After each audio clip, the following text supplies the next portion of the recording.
Rebuild of the favorites. We here for the latest. South side or the north side. Not tuned to the greatest. Home team for the home teams. Both sides got our own rings. On the mound or the long ball. But we don't pull the wrong strings. Yeah.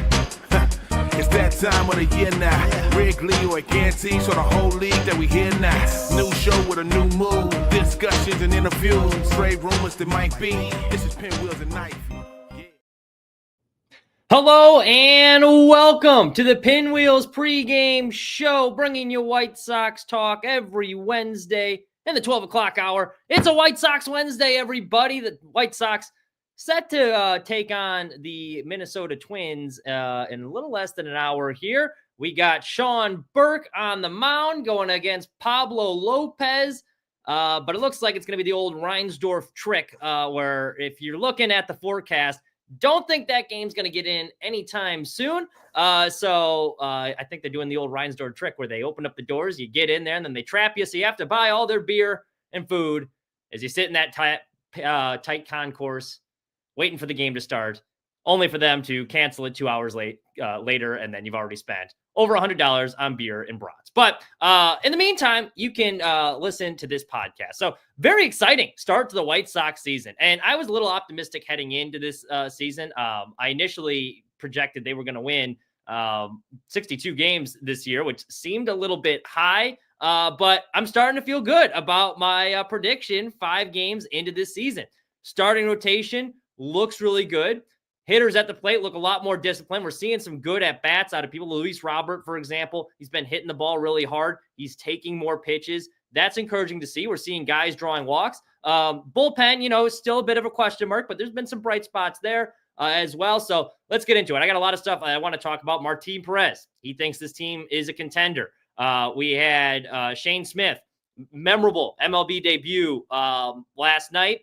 The White Sox bats, as we mentioned, look much improved. And down in the minor leagues, AAA, that Charlotte team looks good. Chase Mydrop kind of proving my point where he really has nothing left to prove down there. Kyle Teal won Player of the Week. So we're going to get into all that and more. That is true. Yeah, we got Ian in the chat. If you like Cubanos, though, you know what? That is true. If you get the Cuban sandwich, the mini Minoso stand at Guaranteed Rate Field, that sandwich slaps. That was always my go-to. The bone of beef one, always good too. They kind of do upcharge you though, because you feel like you are getting ripped off on the bone of beef sandwiches, even though they are quite delicious. But I digress. Let's start with Shane Smith. Shane Smith kind of had a cool MLB story heading into this year. And this is a guy that I think for once we finally found a pitcher that the White Sox, they've drafted a lot of these guys and they've shown that they can develop pitching, but we never seem to be able to find like these diamonds in the rough that like work out well from other teams. Like you take Gavin Sheets, for example. He looked terrible with us. He goes to the Padres. He looks like a whole new player. It's like, why can the White Sox never turn these guys around? We always see them taking flyers on people like, Jacob Amaya and whatnot, or these former top 100 prospects. And, they never seem to pan out. Well, for once now, we take a flyer on Shane Smith. So Shane Smith was Rule 5 draft pick. He was left off the Brewers 40-man roster. All these players that are left off the 40-man roster, they kind of go into a pool. Teams can then go in and, you can draft that player. Now, the catch is that player has to make your 40-man, or they have to make your active roster. Otherwise, they kind of go back out into free agency. So Shane Smith, he went to Wake Forest and from the Massachusetts area. And he threw less than 11 innings at Wake Forest, 10 1/3 innings. That was due to season getting canceled due to COVID. And then he had to undergo season-ending Tommy John surgery. So instead of electing to stay in school, he said, you know what? Despite only throwing like 10 innings of work, I'm going to enter the MLB draft because I would rather rehab with a professional organization than in college. I think that's going to help my chances. Well, he goes undrafted.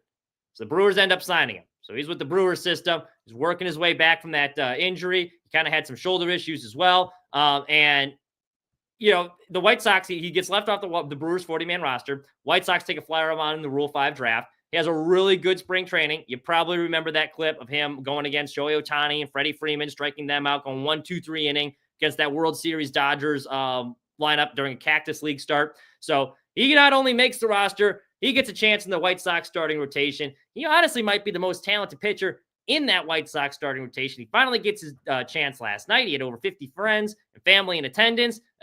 Cold conditions, not quite fun to pitch in. It was like 42 degrees. windy, looked miserable for all parties involved. And Shane Smith, after walking the first guy, he came out with this nasty changeup to get his first strikeout. That thing came in and it like dipped down out of the zone, down into the dirt, and it was 92 miles an hour.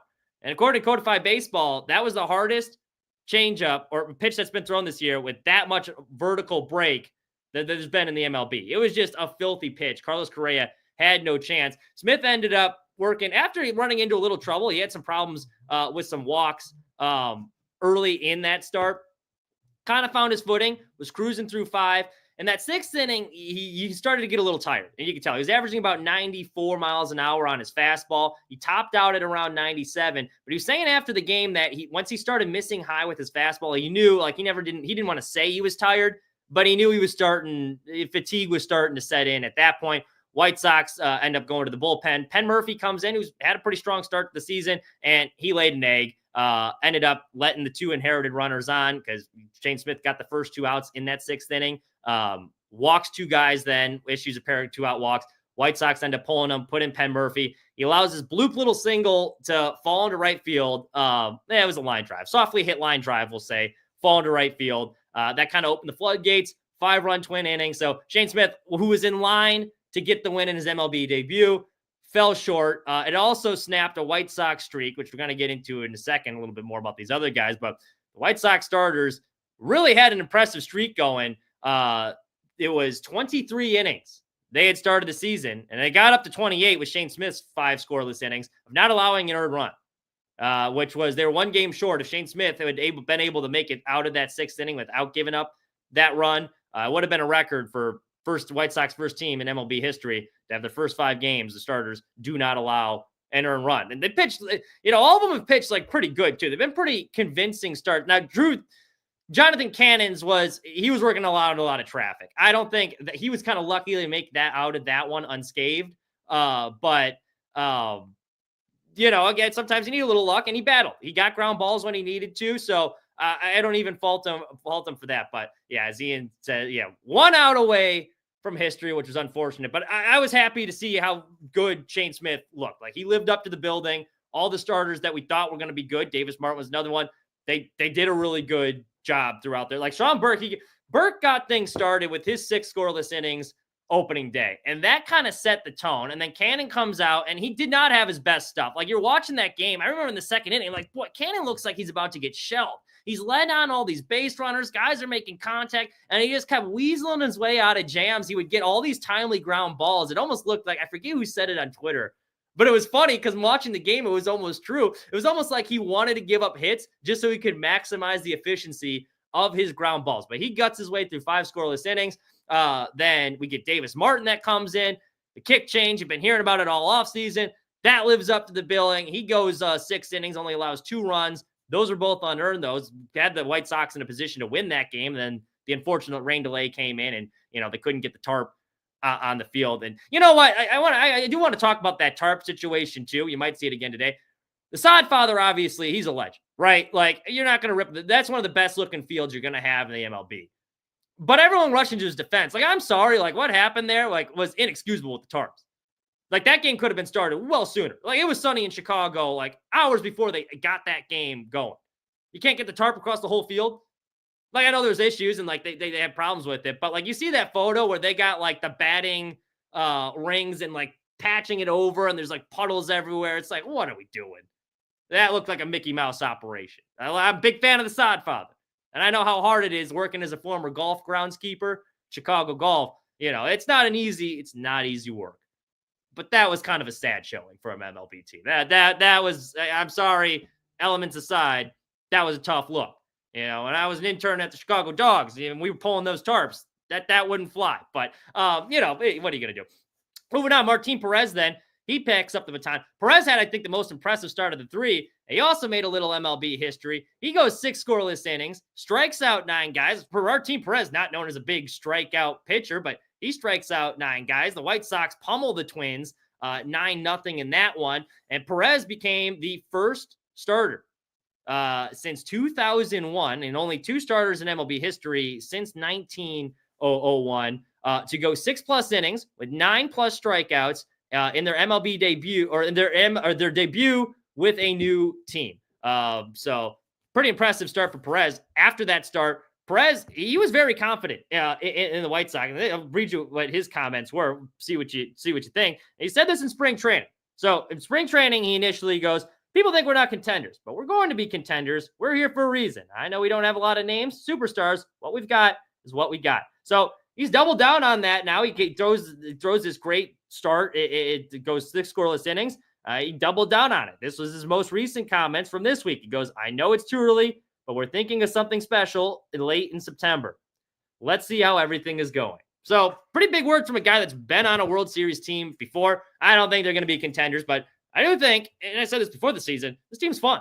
This is a fun White Sox team. You can tell, like, some of the new coaches they've added this offseason are starting to make a difference. You watch their at-bats, and they seem to have a much better approach at the plate. You got more professional hitters. Luis Robert, the numbers haven't really been there, but he's one, for example, that I think he's looked really good. Like, he hit a ball yesterday. It probably would have been a home run in most parks just because of the conditions. It didn't get out, but he tattooed that thing. Lenin Sosa, another guy, his first 2 at-bats of the season, opening day, were over 100 miles an hour exit velocity. He's been squaring up the ball really well, too. And the defense looked good last night as well. And Brooks Baldwin turned a really nice double play. He also came out with a big RBI single, so I've been impressed with him. Sosa made a really nice diving stop in that 5th inning as well. And Shane Smith, too. This is another thing you talk about just from the defensive side and little things that you would not see the White Sox doing last night or years past. This is a play that really stood out. So there's a hard hit ground ball. Lenin Sosa's ranging to his right. He sprawls out and makes the stop. So it's a really nice stop by Sosa. But Vaughn kind of got caught in no man's land because it's kind of between first base and second base. So he made a stab at the ball, realized he couldn't get to it. Sosa makes the play, so he has to scamper back to the bag. But it's going to be a bang-bang play. So Smith, alertly, he sees that the ball's hit kind of in that no man's land, and he takes off towards first base. So he's covering the bag before Vaughn even gets there, and it made what could have been a close play and relatively easier out because Shane Smith had the alertness to cover the first base bag. That's something you probably wouldn't have seen on these White Sox teams in years past. More impressive by the fact it's coming from a guy making his MLB debut. So it's like little things like that. You watch this team, and yeah, you know, there might be times they're struggling to score runs, but it's a more digestible product.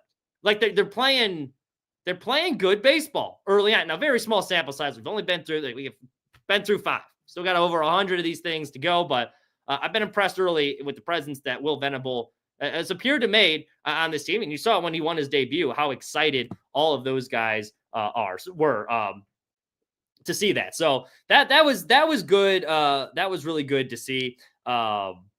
Charlotte Knights roster right now looking really good too. They had a really nice opening day start or performance. Kyle Teal won Player of the Week. The catcher situation is going to be, that's the one that's interesting to monitor. Chase Mydrop, I've been pounding the table. He should be up in the MLB already. Now Sosa and Nick Maton are playing well. Maton's got 2 homers already. So it kind of like helps the fact that the guys they have as their placeholders, they are playing good. It's not like a Braden Shoemake situation like last year where the guy couldn't hit water if he fell out of a boat. So, you know, it's the guys they have up at placeholders right now are doing a serviceable job. So that makes it a little bit easier. But I still think Mydrop, he should have been the opening day second baseman.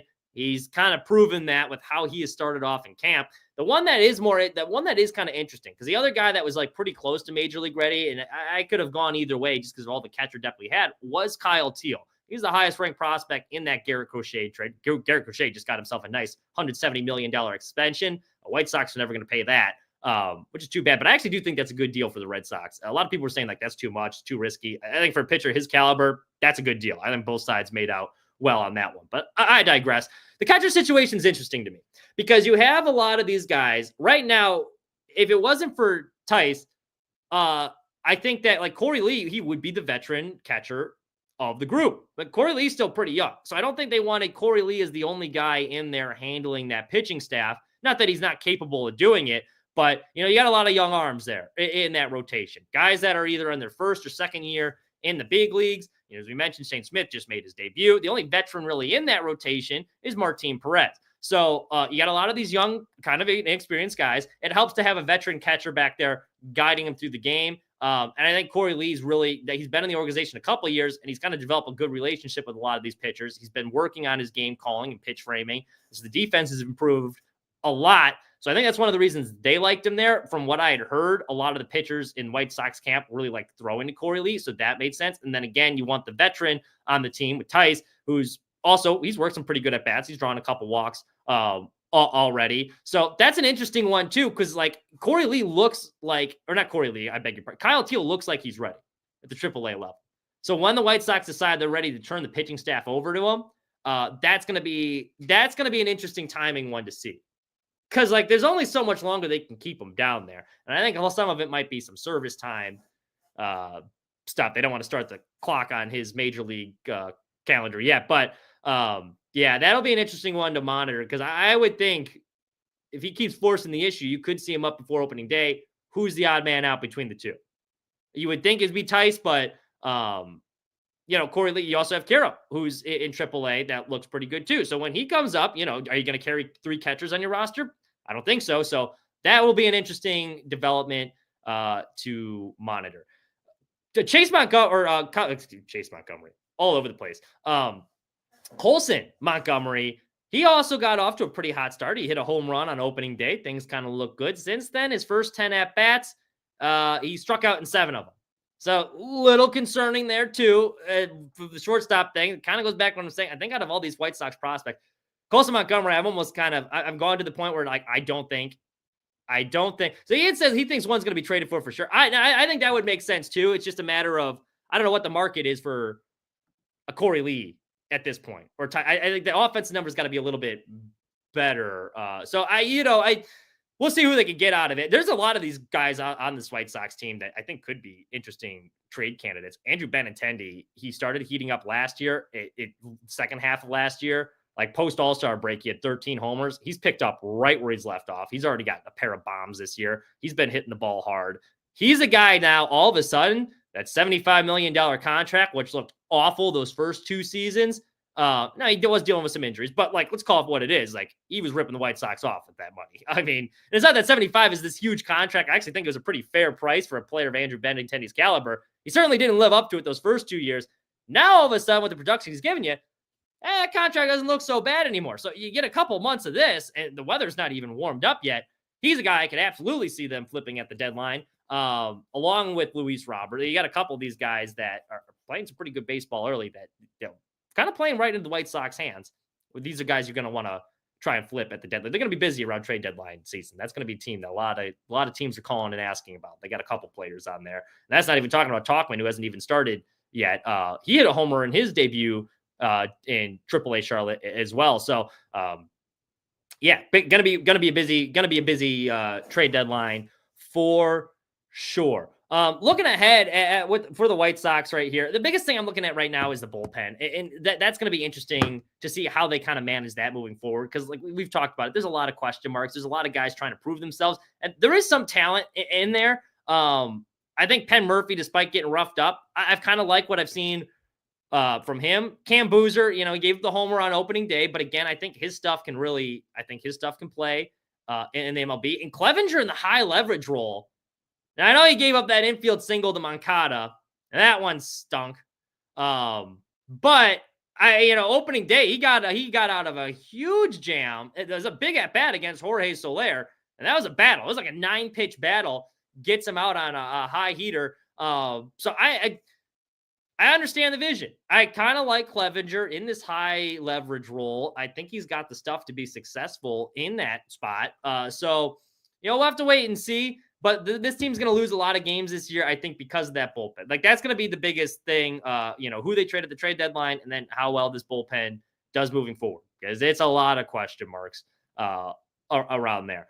There was one thing that did kind of bother me. I was very happy that White Sox fans gave Tim Anderson a standing ovation. I thought that was really cool. Well-deserved. Glad they did the right thing there. The booing of Yoan Moncada throughout that series, though, was a little puzzling to me. And I get people don't like him. I get he wasn't good. And I'm not even saying you had to cheer for him. I don't think he deserved a standing ovation or anyone cheering for him. And I get his first at-bat. If you want to boo him, fine. But the booing him throughout the series, like every game, like, what are we doing here? Like, what did he really, like, let's be honest. Why are we really mad at Yoan Moncada? because he wasn't very good at baseball and he got hurt all the time. Well, I mean, like, yeah, it's not like he was trying to get hurt. He did, and it was frustrating, but like, I don't think he was trying at all to be hurt. We're booing this man because he was bad at baseball. I mean, come on. I get if he like left the White Sox on bad terms. That would be one. He went to a rival. He said something and gave us some bulletin board material. But like, we're booing him. I mean, he didn't. I mean, typical Yoan Moncada. He was indifferent to the whole thing. So they asked him. He's like, yeah, some fans like me, some fans don't. You know, I don't really care. Which kind of summed up his whole White Sox career. You know, he was a disappointing player for sure. But I thought the booing, come on, that was a little bit harsh, a little unnecessary throughout the series. But you know, what are you gonna do? You think the White Sox? I mean, that Angels team. It was a shame we lost 2 or 3 because like that one, that's a team. If you were watching that team throughout the year, it's like, boy, this would be a rough watch to 162. I don't know if they have a whole lot of hope as far as like players coming up like that. The catcher, Hoppy, he seems pretty good.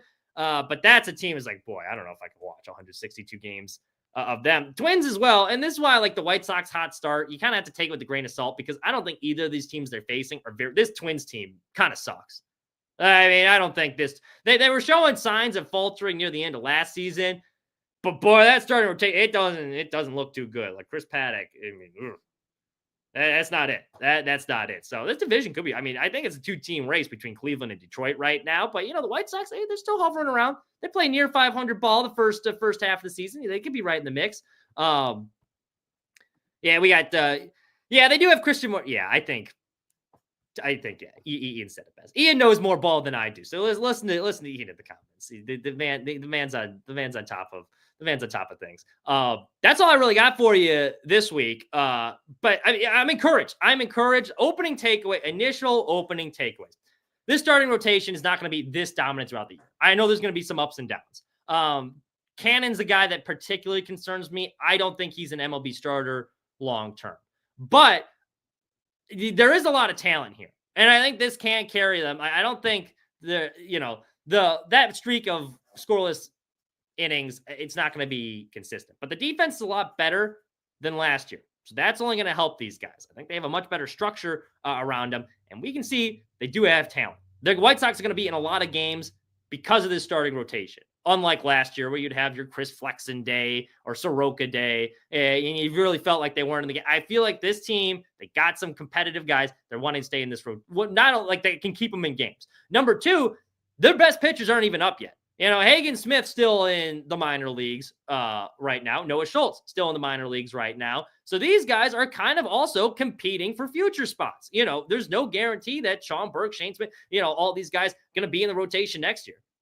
So they're grinding to keep their spot on the big league roster, which I think is going to be fun to watch. And you kind of see it like, you know, when one guy does well and you're the next guy in that rotation, you want to beat him. Like it's like healthy competition to see them all doing well. So that is really nice to see. And I think it's going to be, because of that, it's going to be a fun team to watch throughout the season. That's all I have for you. Thank you so much for listening. Make sure you check us out, Sports Mockery, sportsmockery.com, for all of your latest White Sox, Bears coverage, Blackhawks coverage, Bulls coverage. Bulls are, speaking of fun teams, Bulls playing some pretty fun ball right now as well. But, you know, if you're interested in the White Sox, we're writing about them every day. So make sure you check us out there. And Pinwheels and Ivy, make sure you follow us, YouTube, Spotify, all that good stuff. Like and subscribe. I think I got all my bases covered as far as plugs go. But yeah, thank you so much for listening. Enjoy the rest of your week.